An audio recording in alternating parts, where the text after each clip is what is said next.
Bom dia, buenas tardes e dobroi noite a todas, todos e todes. Bem-vindos ao Em Santa Companhia, a série de episódios da Bendita, onde mergulhamos na mente e nas histórias dos integrantes da Santa Companhia. Eu me chamo Vitor Marques e sou o apresentador dessa série.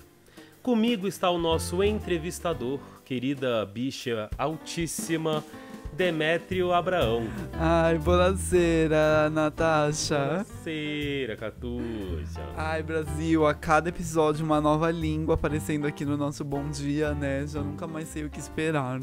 Aqui é poliglota, multicultura, entendeu? Ela é bonita, ela é único. apresentadora do podcast, ela é poliglota. E mais esperta, tá?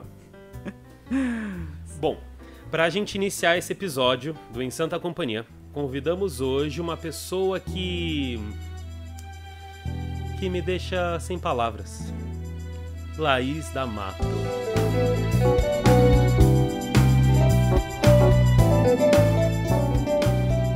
Olá! Oi, amiga! Como está? De novo. Estamos aqui com Laís D'Amato, Laís sem acento, como nos foi avisado por ela, apesar disso ser um podcast onde o nome dela não vai aparecer escrito. Amiga, seja bem-vinda ao Em Santa Companhia, a gente tá muito feliz de te ter. Bem-vindíssima. Eu tô muito feliz de estar aqui também. Finalmente chegamos ao podcast. Depois de um ano. Eu achei que eu nunca ia chegar aqui. E tentou adiar, né? Vou expor aqui os bastidores, mas ela tentou adiar a gravação Eu tentei. porque estava nervosa. Tava pronto Eu não uma gosto hora dessas antes. coisas. Tava só esperando acontecer, assim. Ai, meu Deus. Foi a primeira vez na minha vida que eu marquei uma gravação desse podcast com alguém em um ano de podcast. E uma hora antes da gravação eu recebo da pessoa: tô aqui, tô pronta. Cadê o link? E eu tive que falar: ok, agora vocês esperam uma hora. Que Gente, eu vou isso é Laís D'Amato, jantar. entendeu? Laís D'Amato é assim que funciona. Uma hora antes tá pronta já, tomando seu chazinho de camomila, esperando tudo E acontecer. tá Pronto, errada. é isso. Pronto, é isso. Não. Esse é o primeiro bloco. A Laís já contou A sobre gente ela. pode puxar o intervalo já? Alô? Acabou. Bom, amiga, vamos lá, vamos começar esse Paranauê que estamos enrolando demais já. Chega de enrolação. Amiga, a gente sempre Diga. pede para as pessoas começarem o Em Santa Companhia, né, essa nossa série, falando um pouco sobre si mesmo. É o que a gente gosta de chamar do nosso momento D'Amato por Laís. D'Amato por Laís. Laís D'Amato é formada em arquitetura, conheceu Santa Cia através do seu TCC, trabalho de conclusão de curso. Eu conheci o Rafael pela Luísa. E ele estava começando a montar a Cora Primavera, e quando ele começou a montar a Cora, já tinha um cenário meio pré-estabelecido. Ele já tinha uma pessoa que estava fazendo toda essa parte. Porém, no dia seguinte que conversei com o Rafael, essa pessoa deu para trás e teve que sair, não pôde acompanhar o projeto. E aí, com isso acontecendo, o Rafa me ligou e me chamou para participar, e eu estava fazendo meu TCC sobre outra coisa completamente diferente. No fim, eu topei, larguei tudo que eu já tinha feito e embarquei na Santa Cia como arquiteta cênica e produzimos uma concha acústica maravilhosa para a Cora Primavera. Que Nossa. todos da peça lembrarão para sempre, Todo mundo teve que carregar aquele negócio. né? Porque a concha era feita de quê? Você acha que era uma madeira só? Não, não era uma madeira só. Por que fazer com uma? Por que fazer com duas? Nós podemos fazer com 12. Não, mas se é pra fazer um trabalho de conclusão de curso, né, pra fazer uma concha acústica móvel, tem que fazer Nossa, direito, não, mas né? eu, Tem que fazer bonito. eu achei toda essa história chiquérrima, assim. Foi, tipo, curta e chique. Foi, tipo, assim, né? E a... Como e é? a... Curta e chique. Não, e a concha era chique, né, gente? Essa concha rodou o Brasil. Foi parar em Curitiba porque a gente conseguiu levar ela no ônibus. Foi, tipo, tudo maravilhoso. Tem fotos da concha no nosso site, a produção tá lembrando aqui. Mas eu sempre gosto de lembrar que, apesar de você poder entrar no nosso site e ver as fotos de Cora Primavera, você pode também, por exemplo, entrar no nosso YouTube, o YouTube da Santa Cia, que o filme de Cora Primavera, a gravação profissional com 5 câmeras e 27 microfones da peça, está lá, né? Enfim, um trabalho que ficou Apenas. incrível. E tá lá no YouTube, então se não tá entendendo o que a gente tá falando, não tá entendendo porque não quer. Então a pessoa pode ver o vídeo e entender o que era para uma pessoa chegar na praça e encontrar. Eram o quê? 30 pessoas no meio da praça, quase 30 pessoas, algumas fazendo uns barulhos, 40, né, esticando né? o corpo, 40 pessoas, e uma concha acústica que fechava a gente, abraçava a gente, né, abraçava a peça quase, e ficava logo atrás dos músicos, né, então formavam como se fosse nossa, nem sei dizer, formava um espaço mesmo, né, musical. Não, era muito legal. Era muito legal isso da concha, porque todo mundo participava, né, de tudo. Então todo mundo pegava, todos os atores, todas as pessoas que estavam fazendo aquilo acontecer, todo mundo teve contato com aquilo. Todo mundo montava, desmontava, levava para guardar. Isso também, não só a criação espacial do que a gente fez ali, mas também da interação de todo mundo, né? Então todo mundo participou daquele processo inteiro, isso foi muito legal. Até porque a gente brinca aqui, né, um monte, a gente faz piada com a concha, mas no fim a concha era o que tinha, né, porque era a concha e a carroça já existia, né, de um trabalho anterior do grupo, e então basicamente o que tinha era isso, era uma carroça e a concha que a gente tinha que montar, né, então que ainda não era pouca coisa, assim, era uma peça de rua, né, nem tinha muito o que ficar entulhando de cenário. E é isso. E, amiga, indo aí pra frente na entrevista, a gente queria que você falasse um pouco pra gente, pros nossos ouvintes, sobre o seu trabalho de pesquisa em arquitetura. Você já deu um spoiler aí que começou como uma coisa e de repente desviou pra Cora, né? E aí, assim, o que seria, como isso se relacionou com Cora, como foi essa virada dessa pesquisa? Fala pra gente. Então, na verdade, na faculdade, assim, eu sempre estudei muito os espaços públicos. Então, a parte da convivência na cidade, né? De estar num ambiente que é público e tudo que um ambiente público proporciona pra gente como indivíduo, como grupo, como pessoa, assim. Então, de fato, não foi uma super virada, né? Isso sempre permeava ali o meu trabalho dentro da faculdade e fora dela. Por isso que eu aceitei o convite, inclusive, porque fazia muito mais sentido para mim fazer isso, que era uma intervenção numa praça pública, de uma concentração de cultura, né? Que a gente ia ir lá apresentar uma peça ao ar livre. Então é isso, não tinha cenário, porque não tem que ter, o cenário é a própria cidade mesmo. O cenário é o espaço que a gente está habitando ali e todas as interferências que isso envolve, né? Então... Sim. Isso que era a parte mais bonita, assim, de trabalhar na Cora e pensar nesse cenário, nesse espaço físico, era pensar que a cidade estava ali para ser o nosso ambiente, onde a gente estava construindo toda aquela narrativa. Então, como arquiteta, assim, eu acho que só me levou mais para o caminho que eu quero seguir, assim, que é estudar esse espaço público, como a gente pode ter acesso à cultura e como que a gente pode botar a cultura na rua, assim, e essa cultura pode ser vista, pode ser... O teatro tá aí, a gente tem que deixar isso aberto, né, deixar isso acessível. E da forma que não de uma forma mascarada, né, da forma que existe aí pra todo mundo. E, amiga, você já tinha pensado ou até já tinha talvez feito algum tipo de trabalho, pensado em trabalhar, né, diretamente com o teatro ou com o teatro de rua, assim, ou não? Foi uma coisa que a Santa que acabou te trazendo mesmo e casou? Então, foi engraçado isso, porque de fato o teatro eu não tinha trabalhado, mas eu tinha feito algumas intervenções performáticas na cidade, assim, e criação de cenário, de espaço dentro da própria cidade. Então eu fiz no Vale do Anhangabaú, a gente passou por vários pontos do centro ali na época, E eu fui olhar depois, só fui me dar conta disso depois, assim, mas eu já tinha feito várias intervenções performáticas dentro do cenário da cidade, e eu só fiz essa ligação na hora que eu cheguei em Cora, assim, que aí eu percebi que o teatro talvez fosse um caminho que me desse muitos frutos, assim. Maravilhosa. E você acha que depois de Cora, você acha que ela mudou a sua pesquisa, o seu TCC especificamente, aquele trabalho específico? Ou você acha que Cora te deu se teve influência no seu trabalho depois, nas suas ideias ou vontades de trabalho depois? Com cenografia? Com certeza, assim. Eu acho que eu não... Assim, na faculdade, né, a gente tá lá estudando um monte de coisa, a gente tem acesso a 1000 caminhos, a gente pensa 1000 oportunidades de futuro, assim, né, quando a gente tá ali.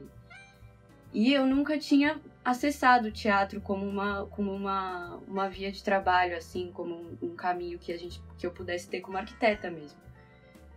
E com certeza me abriu muitos caminhos, assim, porque eu de fato, nunca me encaixei muito dentro de um escritório de arquitetura, trabalhando, fazendo projeto. Isso nunca foi o que eu almejei, assim, como arquiteta.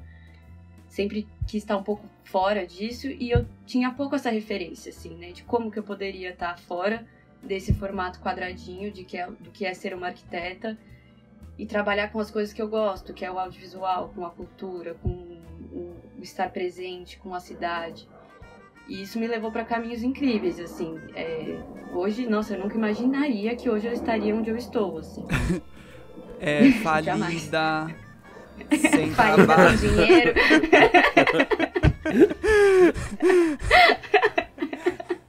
Mentira, gente, eu tô ótima, tô ganhando muito estar dinheiro, tô rica, poderosa. Trabalhando com os herdeiros do Niemeyer, mas escolheu fazer teatro no Brasil. Laís D'Amato, a história da menina.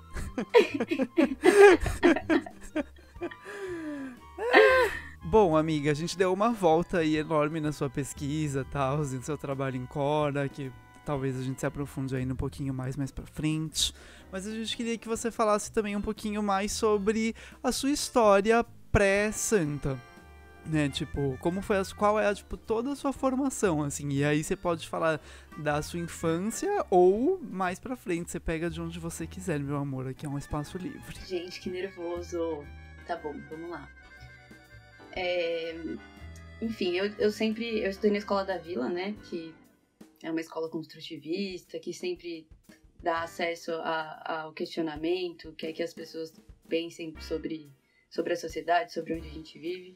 Então, a minha formação sempre teve um caráter muito político, assim, social. Eu sempre tive muito em contato com essas questões. E aí, época de vestibular, né? Aquela coisa maluca, a gente fica desesperado e tal. Tem 17 anos e tem que escolher o que você vai fazer pro resto da sua vida. Basicamente, essa pressão. Isso é surreal, né, velho? Tipo... É bizarro.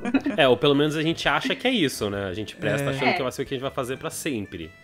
Não, e é o que ensinam pra gente, né, na verdade. É o que a gente tem que fazer. A gente tem que fazer uma faculdade e, tipo, ai de você se você não quiser fazer uma faculdade, entendeu? Porque você tem que saber já o que você quer. Eu falo, a sociedade capitalista é um delírio coletivo, gente. Tipo, as pessoas só precisam perceber isso, porque é um delírio coletivo você virar pra uma pessoa de 17 anos e falar, agora você vai fazer uma faculdade, e se você for, sei lá, viajar, você vai esquecer tudo e não vai mais conseguir passar no vestibular, e vai ser isso que você vai fazer pro resto da sua vida. Não, e uma coisa, né, tipo, vai fazer um cursinho, tem gente que fica anos no cursinho ali, se matando pra resolver esse problema, que sei lá se é um problema mesmo, né, porque de fato as coisas podem ser bem mais sensíveis do que isso, né, do que uma formação acadêmica. Eu acredito super nisso. Sim. Nunca me dei muito bem com o sistema de prova. Nunca foi uma coisa que eu consegui me envolver, assim, do fundo do coração. Sempre foi uma dificuldade, assim, pra mim. E eu bombei de ano na escola, no segundo ano do colegial. Sim, eu repeti esse ano. Por mais... E, assim, o louco é que eu não era vagabunda, ou que eu, tipo, não ligava. Eu realmente estudava, só tinha uma dificuldade de falar exatamente o que eu queria dizer ali na hora que eu tava sobre aquele momento de pressão. Assim. Então, vocês podem imaginar o que foi um vestibular pra Laís Freitas da Mato, né? Tipo, eu ficava à noite sem dormir. Tipo, era uma coisa maluca, assim. Eu dormia, minha mãe ia acordar pra falar qualquer coisa comigo, eu acordava assustada, assim, tipo, achando que eu já tinha perdido a prova, que eu já tinha esquecido, já tinha acabado com tudo, que eu nunca ia conseguir chegar lá. E aí, dentro disso tudo, eu tinha que descobrir lá o que eu ia fazer de curso de faculdade, né? E aí, era muito doido, assim, porque eu me identifiquei com a arquitetura de um jeito muito diferente, eu acho, do que as pessoas que resolvem fazer isso, assim. Porque eu desenho, mas nunca desenhei super bem, assim, eu só gosto de desenhar. E eu não entendia muito bem também qual que era a força de um arquiteto, né, dentro da sociedade, o que um arquiteto significava. Eu achava que era um cara que construiu uma casa, e basicamente isso, assim. Mas eu sempre tive uma veia meio artística, assim, pras coisas, sempre gostei muito de música, sempre fui muito sensível, assim. E aí, o meu orientador da época, que era o Fermin, aliás, beijos, Fermin, saudades de você, foi um cara que me ajudou muito, assim, a construir esse caminho, e ele me apresentou a Escola da Cidade, que foi a faculdade que eu prestei com mais vontade de passar mesmo, mas foi por ela que eu me apaixonei pela arquitetura e que eu resolvi fazer esse curso, assim, porque, na verdade, foi muito mais pela faculdade do que, de fato, pelo curso, mas eu comecei a pesquisar, entender o que era e resolvi fazer esse curso. E aí, nisso, eu prestei, sei lá, em 3 faculdades, arquitetura, e prestei PUC, psico-PUC e sociais, eu acho que foi essas 2 coisas, né? Porque uma jovem de 17 anos em 2013 só poderia prestar psico-PUC. Ainda mais formada na Escola da Vila, né? Imagina. Mas assim, eu fiz todos os vestibulares achando que eu não ia passar, achando que eu não ia conseguir, ou que, sei lá, que eu nem ia fazer no fim e tal. No fim, eu passei em todas e tive que escolher o que eu ia fazer. E aí, escolhi a Escola da Cidade. Nossa, tipo assim, as 4 cadeiras viraram no The Voice, né? Exato. Nossa, tipo assim, eu vou com quem, né? Com Carlinhos Brown, com a Ludmilla. Parvete. Era muito engraçado, assim, porque ao mesmo tempo que eu tava levando muito a sério tudo aquilo, eu não conseguia trazer pra realidade. Tipo, essa coisa de estar dentro de uma universidade, assim, fazer um curso de arquitetura. Eu não tinha a mínima consciência do que isso significava, assim, pra mim como indivíduo. E aí eu fui fazendo a Escola da Cidade e, cara, eu fui me apaixonando, assim, cada vez mais, tanto pelo ambiente universitário ali que aquela faculdade proporciona, quanto pelas propostas acadêmicas, assim, como o ensino de arquitetura pode ser um ensino humano, né, na verdade, como pode ser o estudo do ser humano no seu espaço, assim. E aos poucos isso foi entrando em mim, eu comecei a fazer parte do centro acadêmico, e aí acho que começou aí essa coisa de entrar em grupos, né, tipo, começar a trabalhar em grupo, que pra mim, assim, foi um alívio, um grande alívio. Eu não precisava mais sentar na frente de uma prova e resolver tudo ali, botar tudo que eu sabia numa página. Eu tinha outras pessoas que estavam comigo, a gente estava construindo junto um raciocínio, a gente estava construindo junto um processo. E aí eu comecei a perceber o valor desse processo pra mim, o quanto assim, é uma coisa que hoje eu não sei mais trabalhar sozinha, sabe? Eu quero trabalhar em grupo sempre, porque a gente sempre cresce muito e se agrega muito e aprende muito com o outro. E às vezes a mesma coisa que você tá pensando, a outra pessoa tá pensando bem parecido, só que tem um lapsozinho diferente que muda toda a sua visão, assim. Então, sei lá, acho que isso é o que eu mais sinto que sobrou, assim, sabe? De todo esse processo. Entender o valor da comunidade, né? Da gente estar junto. E também entender o valor de cada processo que a gente vive, né? Tipo, como a gente constrói tudo junto, como a gente vai avançando e pensando diferente. E a gente olha pra trás e vê, nossa, aquela era a Laís lá no começo e olha a Laís agora.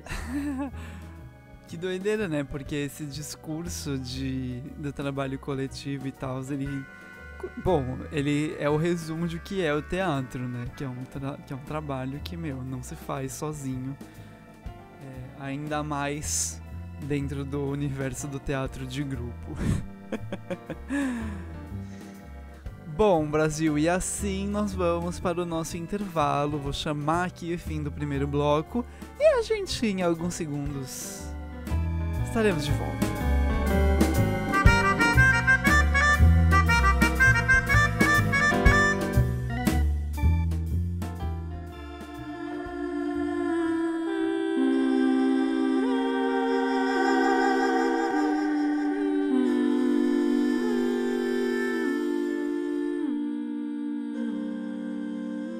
Reflexão do dia. O escorpião. Belo e perigoso. Não se deixa cair em campo de batalha. Prefere tirar a vida.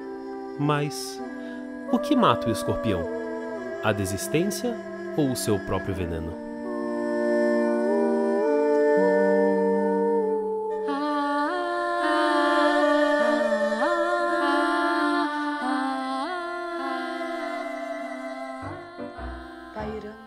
E é assim, Brasil, com esse questionamento que eu nem sei se fez sentido, que a gente tá de volta com o nosso segundo bloco.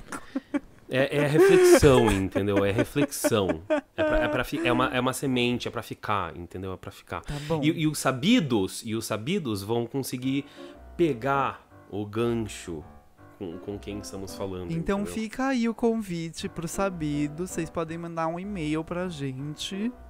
Bendita. Ou pode me mandar um direct também. Ou manda DM mesmo. Vale, ou pro bendita com m@santacompanhia.com.br. Ah, louca, mentira. Esse e-mail não existe, não usem.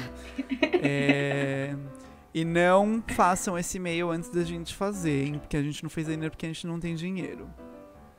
De preferência, manda o Pix também. Tá? Se quiser mandar o Pix junto, pode ser pra Santa, pode ser pra qualquer um de nós. A gente tá aceitando também. Bom, Lali, seja bem-vinda de volta ao Em Santa Companhia. Esse programa que criamos aqui pra falar sobre você. Ai, meu Deus, E que é- honra. E agora, assim, pra gente começar esquentando, assim, esse segundo bloco, a gente vai aprofundar também em algo que já foi citado, mas foi, assim, muito en passant, entendeu? Então a gente quer recheio nessa bolacha. Ou no biscoito. Se tem recheio, é bolacha. Isso não é discutível, esse programa é meu. Minha família carioca não diria a mesma coisa. O problema é de quem? Enfim, voltando. Amiga, conta pra gente, assim, discorra sobre a sua história com a Santa Cia. Você contou aí que rolou todo o piriri pororô do Rafa, que te chamou e trocou seu TCC e todo blá blá blá. Mas assim, qual é a história de Lali Freitas da Mato na Santa Cia? Olha, eu já contei ali todo o começo de como foi que eu caí nessa cilada.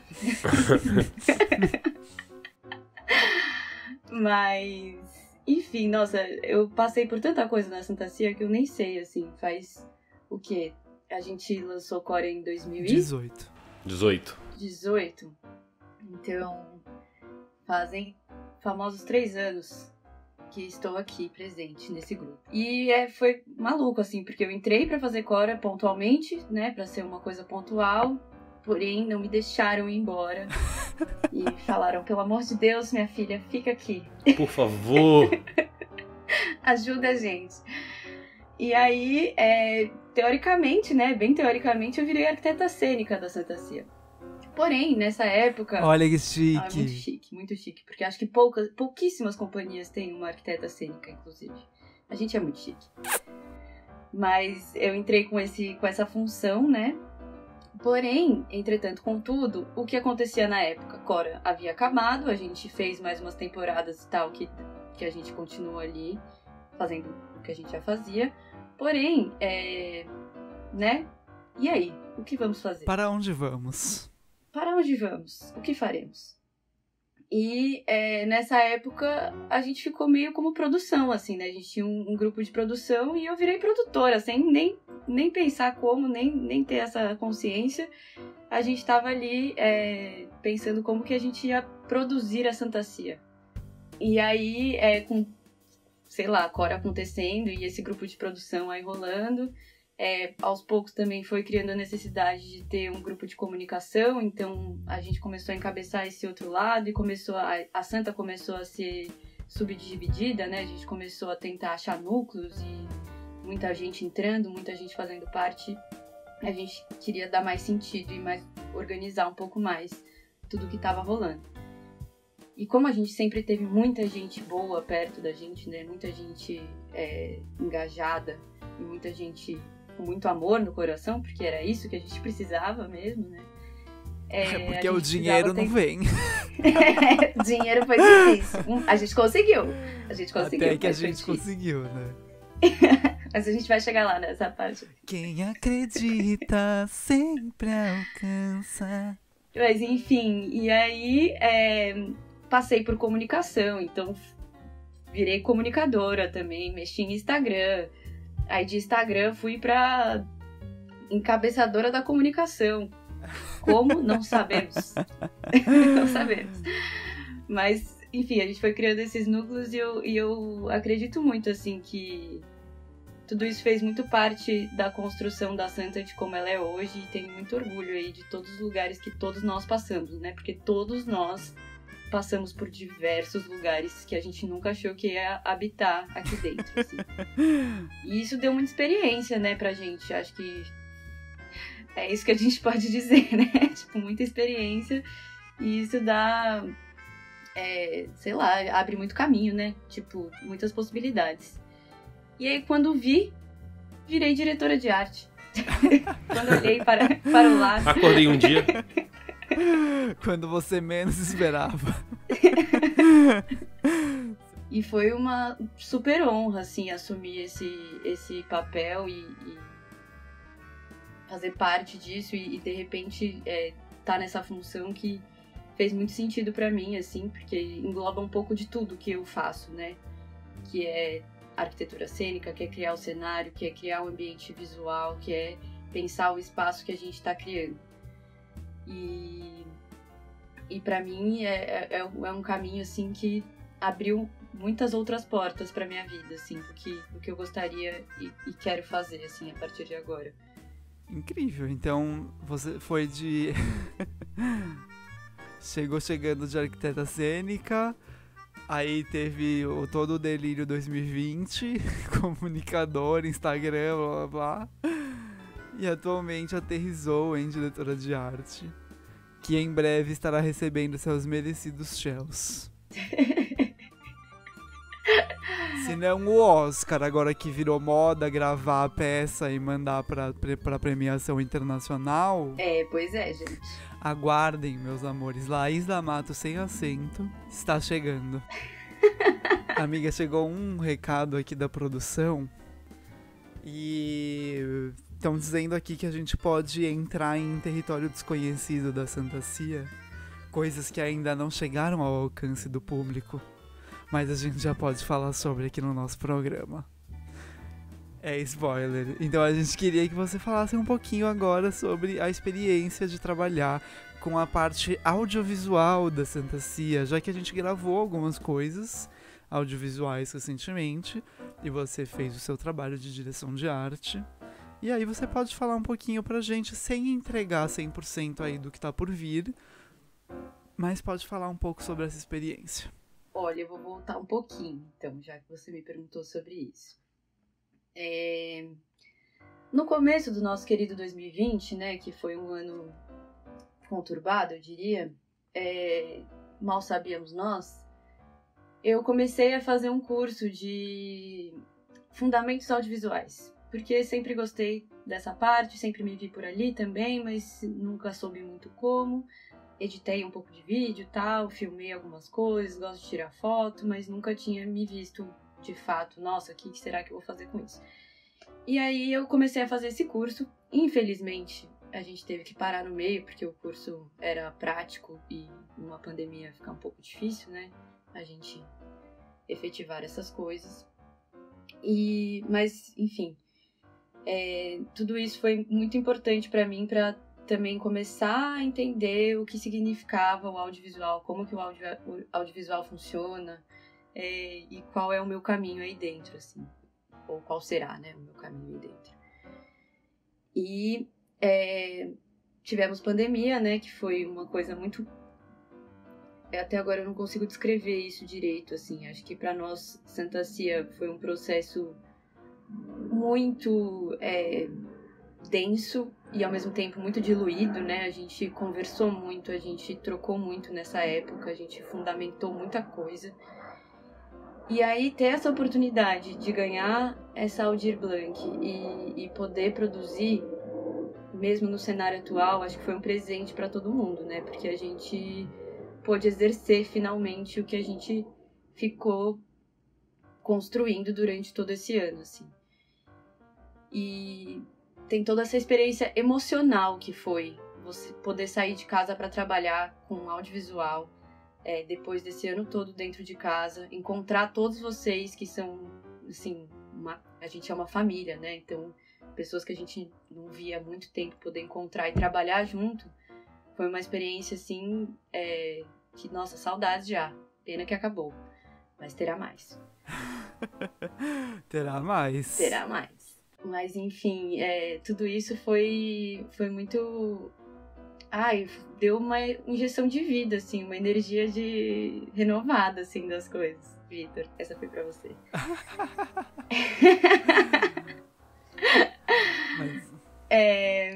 Mas enfim, acho que trabalhar com a direção de arte dentro das coisas que a gente se propôs a fazer aí na Aldir Blanc foi uma coisa muito... Foi aprender na prática, foi basicamente isso, né? A gente tinha muito pouco tempo, a gente tinha um espaço físico e a gente teve que se virar ali no que a gente tinha, e ficou muito lindo tudo, e foi tudo super, assim, sei lá, não consigo nem falar, mas foi um processo que fechou, assim, que foi do começo ao fim de um jeito que não tem nada pra acrescentar. Claro, né, depois que a gente passa por tudo, a gente aprende muita coisa e sabe que vai fazer diferente das próximas vezes, assim, mas foi um atletismo mesmo, afetivo. A gente teve que construir tudo aquilo e fazer tudo aquilo acontecer nos 3 meses que a gente tinha e botar todo mundo lá numa situação de pandemia e fazer o negócio acontecer, assim. Sim, falando como alguém que participou, eu faço coro a muito do que você diz. De que dá uma renovada, né? Nossa. E eu ainda participei menos, né, do que você, porque eu só fui alguns dias. Mas, gente, quando acabou a minha parte, eu voltei pra casa e pensei, o que eu vou fazer da minha vida agora? Porque eu vou ter que voltar pra quarentena. Né? Não, não fazer mais nenhum trabalho presencial até, Deus sabe quando.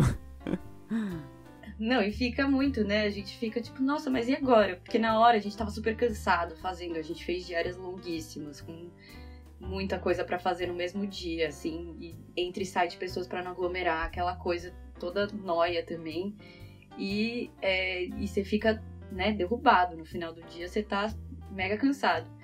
E aí você fala, nossa, só queria um tempo pra poder dormir, descansar, pensar em outra coisa e tal, mas depois que acaba você fica, nossa, o que eu vou pensar agora? O que eu vou fazer? Agora eu tenho 30 horas pra dormir. Eu não quero dormir mais, eu quero fazer mais. Sim. Bom, amiga, assim eu vou chamar então o encerramento do nosso episódio. Eu tô chamando tudo hoje, né? Chamando o intervalo, chamando o fim do programa, chamando então, enfim. Vamos pro encerramento, que é uma parte que a gente adora.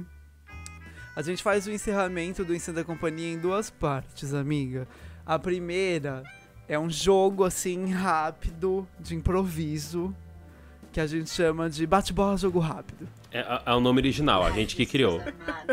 Olha onde vocês me botam, Sim. gente. Ai, meu Deus, eu sou arquiteta. Eu e o Vitor, a gente sentou e bolou esse nome pra esse jogo que a gente vai fazer agora. E bom, aquele esquema, amiga. A gente vai falar umas coisas e você só responde, entendeu? Não tem que pensar muito. É uma coisa tipo, tchacaragadá, tchacaragadá. Cuidado com o que vai sair, hein? Eita. A gente não se responsabiliza também pelo que sair. É bom deixar isso explícito aqui no áudio. Bom, amiga, vamos lá. Vamos começar assim, bem gostosinho. Campo ou praia? Praia. Batata com maionese ou com ketchup? Maionese. Laís da Mato ou Vanessa da Mata? Laís da Mato, óbvio. Mac ou BK? McDonald's, gente, me respeita. Achei que você fosse falar Madeiro. Não, bolsonarista não. Não pode contar isso pra ninguém. Lali, você tá apoiando. Jamais, gente, jamais. Amiga, desenhar uma cadeira ou uma mesa? Uma cadeira. Arquitetura ou direção de arte? Direção de arte. Ai, eu queria muito que saísse a imagem. Ainda bem que não saiu. Se você tivesse que escolher, você preferiria entrar num castelo mal assombrado ou no manicômio mal assombrado? Acho que no castelo. Acho que eu prefiro os espíritos do que os loucos. Olha, achei forte essa colocação. Achei forte, vamos imprimir isso. Profunda. Vamos imprimir, fazer um Profunda. pôster. Amiga, defina arquitetura. Espaço. Vinho ou cerveja? Cerveja, gente. Olha, Acho que gente. não- Brinde. Eu acho que no fim a gente tinha que dividir o bendito inteiro, né, entre quem escolheu vinho e quem escolheu cerveja. O Rafael vai me matar porque eu escolhi cerveja, eu acho. Então, por um grupo que tem uma taça de vinho no logo, tô ficando surpreso aqui. Daqui a pouco a gente vai mudar o logo. Esquece, vai ser Uma latinha de Brahma. Gente, é que eu só tomo vinho branco, eu não tomo cerveja, eu não tomo vinho tinto. Não posso tomar vinho Revelações tinto, me com dá dor de Laís cabeça, da entendeu? Mato. Gente, a gente vai ter... O Rafael está proibido de ouvir esse episódio. Alô? Tá proibido. Rafa, me desculpa por tudo, eu te amo. No episódio dele, ele escolhe vinho. Ué, vai ter episódio dele. Total, vai ter a vez dele, deixa ele. Bom, Brasil, assim encerramos o nosso jogo de bate-bola, jogo rápido, com Laís da Mato. E pra encerrar, como as pessoas que nos ouvem já devem ter entendido a essa altura do campeonato, mas a Lali não sabe, a gente pede para as pessoas contarem, não é nada demais, amiga, não precisa se preocupar. A gente pede pra pessoa contar uma memória, uma história qualquer da Santa Cia. Olha, vou falar a primeira que me veio na cabeça, mas assim, já vieram 567 mil depois disso. Mas vamos lá. Eu lembro da gente na Praça dos Arcos, montando Cora, ouvindo um som, todo mundo se preparando e construindo aquele negócio lá. Era uma energia assim que eu nunca vou esquecer daquilo, assim, de todo mundo fazendo o que cabia e o que não cabia e todo mundo se ajudando. Isso é uma memória muito linda que eu tenho da gente. E é isso, Brasil. Com essa memória, a gente encerra mais um episódio do Em Santa Companhia. Lali, muito, muito, muito obrigada por ter topado participar e estar aqui com a gente hoje. Foi incrível, mais uma vez, Vitor. Eu queria mais agora. Tava nervosa até agora. Reclamou, quis adiar a gravação e agora que acabou tá triste. Mas é isso. Pergunta né? mais, gente. Eu tô aqui. Pode perguntar mais, agora eu gostei. Infelizmente tudo que é bom dura pouco, não é mesmo? Nossa, gente, mas eu tava muito nervosa mesmo. Eu não sou boa com essas coisas. E é nesse clima de delícia que eu me despeço. Vi, é nóis mais uma vez. Lali, muito obrigada. E Brasil, até a próxima. Ai, vocês são maravilhosos. Obrigada por tudo. Bom, gente, é isso. Primeiro agradecendo a nossa querida convidada, Laís, que topou fazer esse episódio com a gente agora. Miga, muito obrigado por estar com a gente hoje aqui. Bi, obrigado por sempre junto, a gente fazendo essa série. Quero agradecer principalmente a todo mundo que está ouvindo em casa. provavelmente ainda em quarentena, se cuidando com todo mundo, usando máscara, passando álcool em gel. Então eu quero agradecer a todos e todas e todos que estão nos ouvindo. Nos sigam nas redes sociais e até o próximo episódio. Tchau!